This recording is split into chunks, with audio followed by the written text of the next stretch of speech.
நபர்கள் தன் சுய நினைவுகளை இழந்து கீழே விழுந்து கிடப்பார்கள். பரிசோதனைகள். வலிப்பு நோயை எலக்ட்ரோஎன்செபலோகிராப் இஜி முறையிலும் சிடி ஸ்கேன் சிடி ஸ்கேன் மற்றும் எம்ஆர்ஐ ஸ்கேன் எம்ஆர்ஐ ஸ்கேன் மூலமாகவும் வலிப்பு நோயின் தன்மை வகையை கண்டு அறிய முடியும். இது மட்டுமில்லாமல் இரத்த பரிசோதனைகள் மூலமாக மரபணுக்கள் கோளாறுகளால் ஏற்படும் வலிப்பு நோய்க்கான காரணங்களை கண்டறிய முடியும்.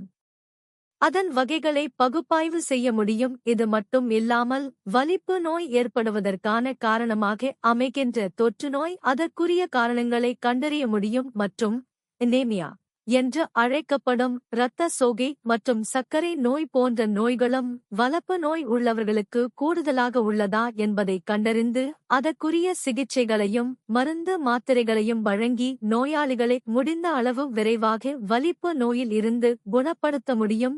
மருத்துவ சிகிச்சை.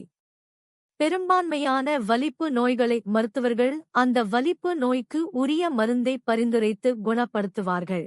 குறிப்பாக 4 பேருக்கு மருந்துகள் மூலமாகவே வலிப்பு நோயை கட்டுப்பாட்டில் வைத்திருக்க முடியும். மேலும் 5 முதல் 10 ஆண்டுகளிலேயே மருந்துகள் மூலம் அந்த நோயின் தீவிரத்தை குறைக்க முடியும். நோயிலிருந்து விடுதலையும் கிடைக்கும். இது மட்டும் இல்லாமல் மருந்து மாத்திரைகளால் குணப்படுத்த முடியாத வலிப்பு நோய்களை அறுவை சிகிச்சை மூலம் மருத்துவர்கள் அதன் பாதிப்புகளை குறைப்பார்கள்.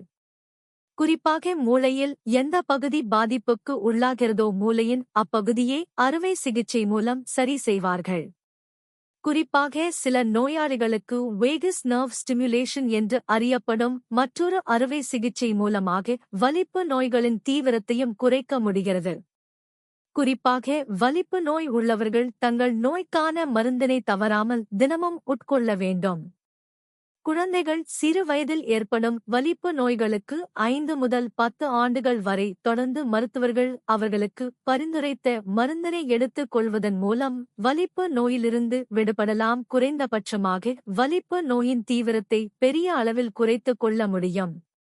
படிப்படியாக மருந்துகளின் அளவை மருத்துவர்களின் ஆலோசனைப்படி குறைத்துக் கொண்டு வரும்போது நோயின் தன்மை முற்றிலுமாக நீங்கி அதன் பிறகு நோய் பாதிப்பு இல்லாமல் பல ஆண்டுகள் ஆரோக்கியமாக வாழ முடியும். அதே சமயத்தில் மருத்துவர்களின் ஆலோசனை இல்லாமல் வலிப்பு நோய்க்கான மருந்துகளை எக்காரணம் கொண்டும் நிறுத்தக்கூடாது, அளவினை குறைக்கக்கூடாது. இது மிகவும் முக்கியமான ஒன்றாகும். ஏனென்றால் மருத்துவ ஆலோசனை இல்லாமல் நமக்கு வலிப்பு நோய் வரவில்லை என்று திடீரென்று அந்த மருந்தை நிறுத்தும்போது வலிப்பு நோய் தாக்கம் பெரிய அளவில் இருக்கும். இது குழந்தைகளின் நலனை மிகவும் பாதிக்கும். குறிப்பாக வலிப்பு நோய் உள்ளவர்களுக்கு மருத்துவர்கள் தற்போதைய காலகட்டத்தில் பக்க விளைவுகள் குறைவாக உள்ள மருந்துகளாக ஃபீனைட்ராயின், கார்பமேசபைன், சோடியம் வால்ப்ரோட், குளோபசம் போன்ற மருந்துகளை அதிக அளவில் பயன்படுத்தி நோயாளிகளை காப்பாற்றுவார்கள். விழிப்புணர்வு.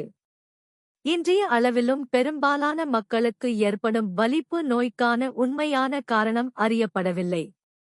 அதே சமயத்தில் வலிப்பு நோய் ஒரு சாப நோயல்ல. வலிப்பு நோய் ஏற்படுமா?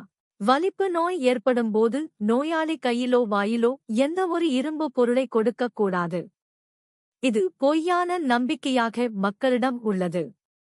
ஏதேனும் ஒரு கடினமான பொருள்களை அவர்கள் கையில் கொடுக்க வேண்டும் என்று நினைத்துக் கொள்கிறார்கள். குறிப்பாக நாக்கை கடித்துக் கொள்வார்கள் என்று நினைத்து பல நேரங்களில் வலிப்பு நோய் வந்து கீழே விழுந்து கிடக்கும் நபர்களின் வாய்களில் துணியை வைப்பது அல்லது நாக்கை பிடித்துக் கொள்வது போன்ற செயல்களை செய்யக்கூடாது.